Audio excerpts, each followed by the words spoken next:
What up, boys? Defox here. Good morning. First of all, if you see the video and if you enjoy, subscribe. Well, today we're gonna review our build. We're gonna do overview, the updates that I have, the changes on items, and probably the build as well. For the past weeks, we have been updating all the builds and what we have done, and now I start to feel like Stormweave is pretty strong. Arc Stormweave is pretty strong with the Spark build, and we go overview everything till now. I've been doing like tier 3, tier 5. I did a tier 6 already as well, and I do feel pretty comfortable with this build. Doesn't have that many issues, and I think you guys enjoy. Even in bosses, it's pretty strong. We will do one tweak or another, but we will continue. Let's go. So let's go. We start with gems. So into the stuff, I'm using Sigil of Power. I'm dropping Ingenuity and Second Wind so I can have it more times, although it's not really necessary. The Sigil of Power for himself is already what you need. Lightning Wrap is the blink into the AoE clear, as you guys saw on the video. Magnified effect for supporting skill, I have 40% more area effect, so it gives me a bigger area to clean, and as well overcharge that give me more magnitude on my shocks.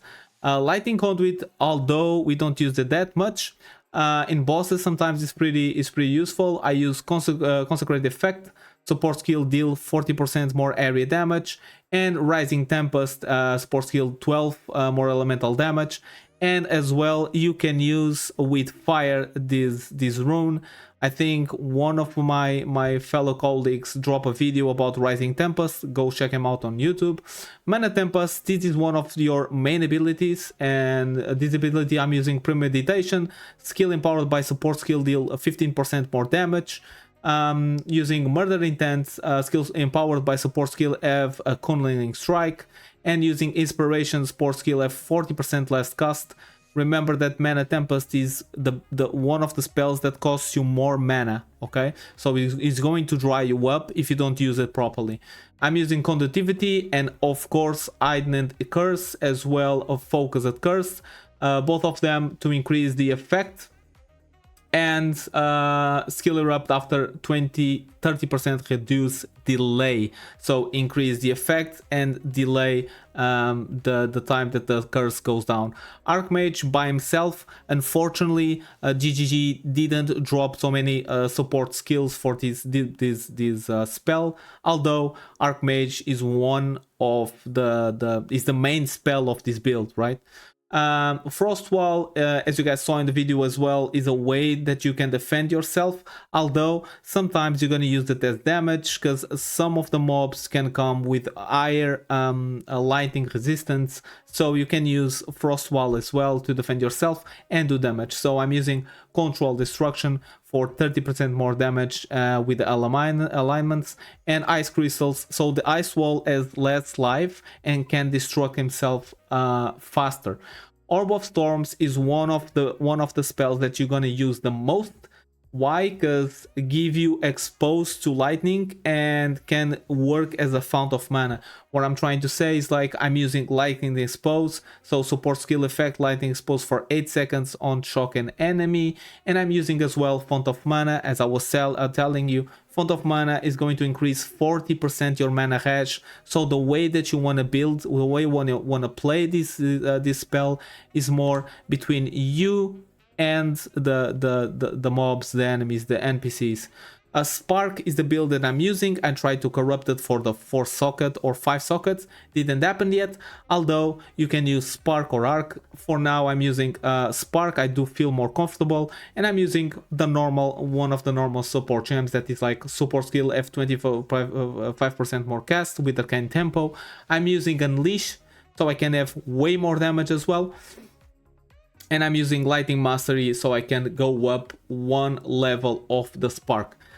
Going up to gear. So what I did the first time was I was concerned about my resistance, my reses.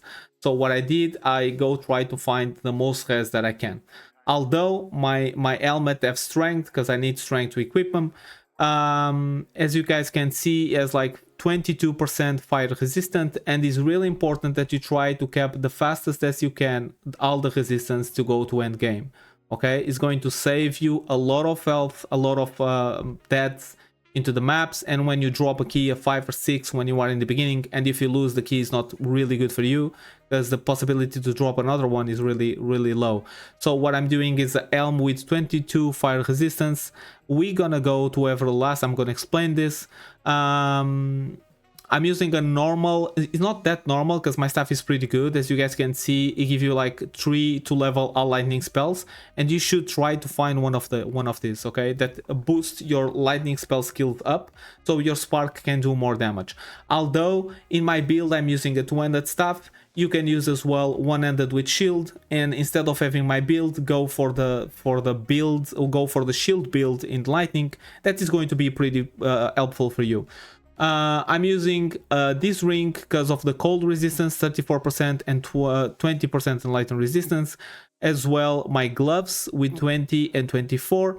My chest, I did, a friend of mine craft my chest for me, and I did upgrade with 2 sockets with 12 fire resistance so I could cap.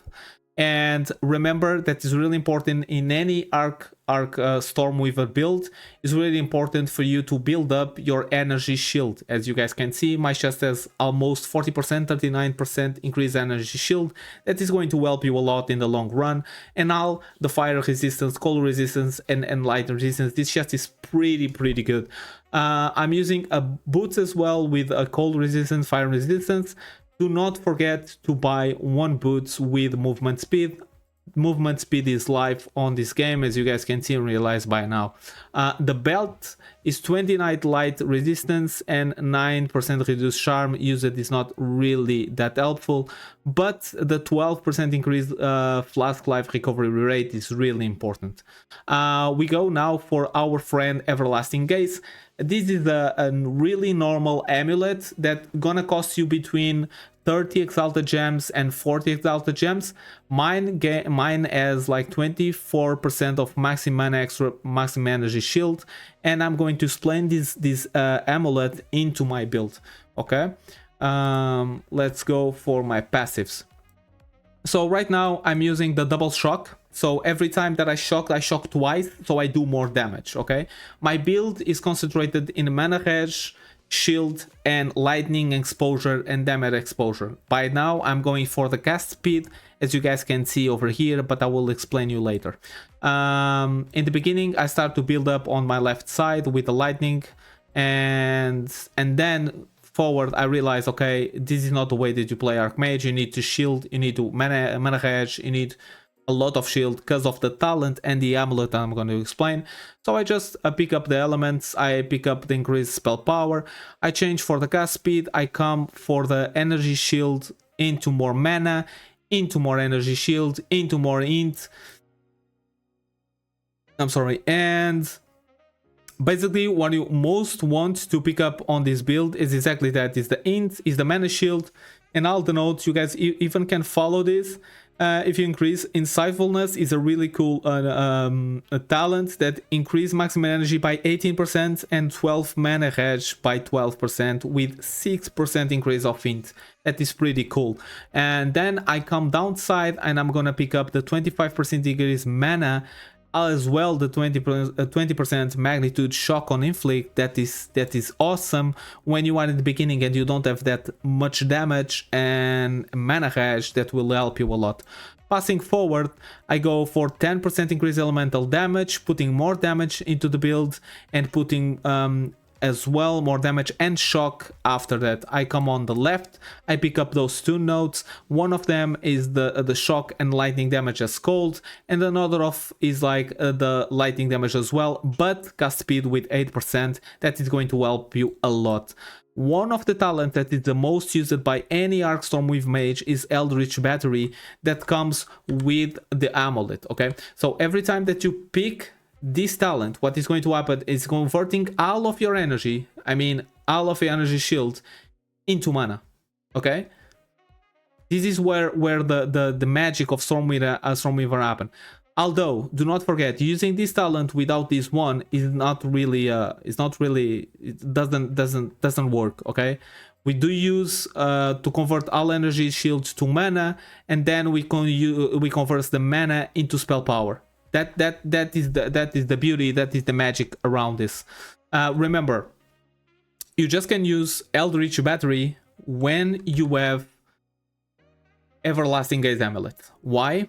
And it's pretty simple. As you guys can read, gain 24% maximum mana as extra maximum energy. Okay, so it's going to happen is like you're gonna receive 24% of your maximum mana as extra maximum energy shield, and this is really important that you do. Okay, so the next part that we go is like for the energy and shield again, stacking more energy, starting more mana, and I pick up the node of intelligence. That is pretty cool.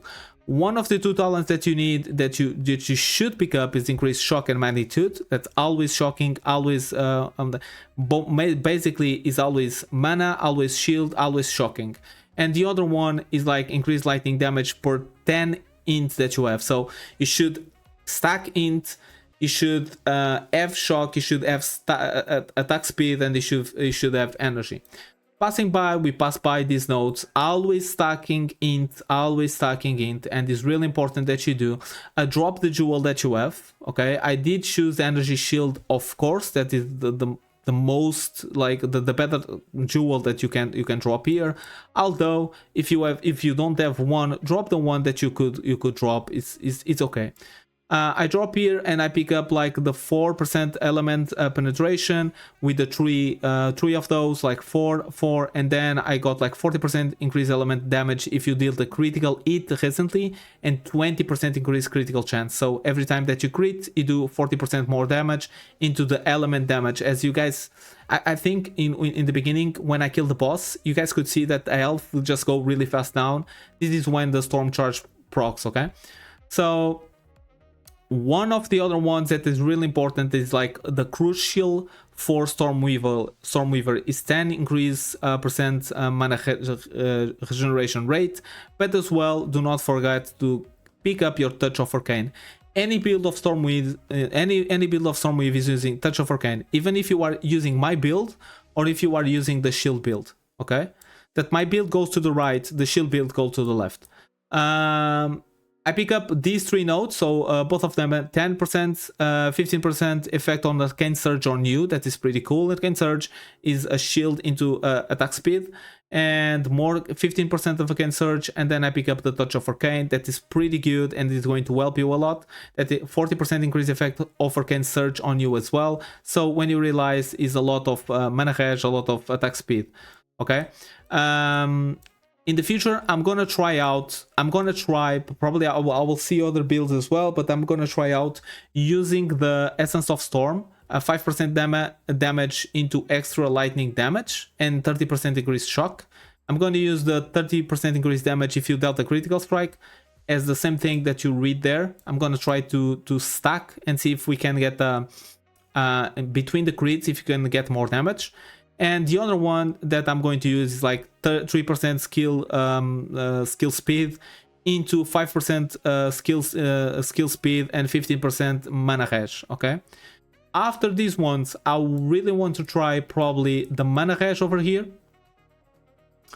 or mana hash or energy shield, or just moving my builds into the shield, because I really did pick up a really good shield and I want to try out.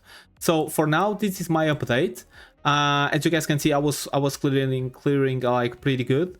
I hope you guys enjoyed the video. Again, if you guys enjoyed the video, drop a sub, drop a like. Drop a comment about the build if you try out. If you have another build, drop a comment as well. And I'll see you guys in the next one. Peace.